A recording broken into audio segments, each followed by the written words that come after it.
Welcome to Seattle, Washington. We're here at Championship Field on the campus of Seattle University. I'm Rachel Vigil, and welcome into this week's WAC All Access. I'm here with Roland Vargish, the analyst for our WAC Women's Soccer Tournament. Roland, first of all, how are you doing? I'm doing really well. How are you, Rachel? I'm good. I'm enjoying this weather. It's not raining. I always expect rain when I come to Seattle, so I'm very, very happy with that. But let's just dive right into it.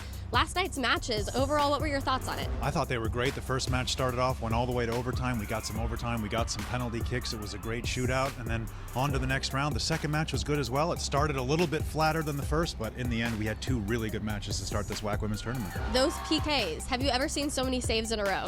It was a lot. Yeah, I think the shooters were just really, really nervous. The goalkeepers, two quality, experienced goalkeepers, they made saves left and right. And then finally, at the end, we saw some penalties go in, and UTRGV got out with the win. True, they did. Now let's look forward to tomorrow's matchups on Friday. UTRGV and Seattle U. Seattle U with the #1 seed and also a home court or home field advantage. What do you think we can see out of that match? Yeah, that's the match I think I'm most excited to see. First of all, it is obviously, as you said, the first match that we have, but Seattle U, they have the #1 seed for a reason. They're a great team. I'm excited to see what they do and to see if UTRGV can overcome some of those tired legs from having to play overtime and then that really tense penalty kick shootout. What will it take to stop Jessie Ray?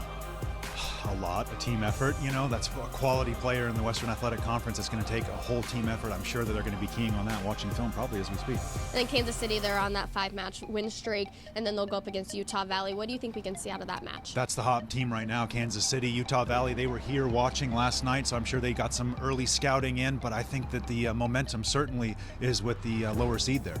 And then, Roland, we'll also have you for our WAC Men's Tournament in Colorado Springs here next week, and those matches will finish up on Saturday, but what are you looking forward to most? Last year we were able to do the men's tournament together, so what are you looking forward to most? Staying in your hometown, I guess. I'm looking forward most to being at Air Force. I hope the weather is okay. We had some snow that blew through Colorado Springs, so it changed a lot of matches at Air Force, so I'm just hoping that everything is good to go, and I'm excited for another WAC Men's Tournament. Let's hope for weather like this and no snow. Maybe a little bit more sun, though. That would be perfect. It's gorgeous today. It's been gorgeous in Seattle the entire time we've been here, so it's been fantastic. True. All right, Roland, now let's get to know you a little bit better, too. I know you work for the Switchbacks. You also work for Air Force. Kind of tell us, how did you get into broadcasting? Well, I first got a job with the Switchbacks. I think I was the third employee that they hired way back in the day. And then they tried out some other broadcasts. They didn't work. They had me fill in, and I've just been there ever since, kind of a thing. Nothing too more exciting to say about it than that. What's your favorite part about it?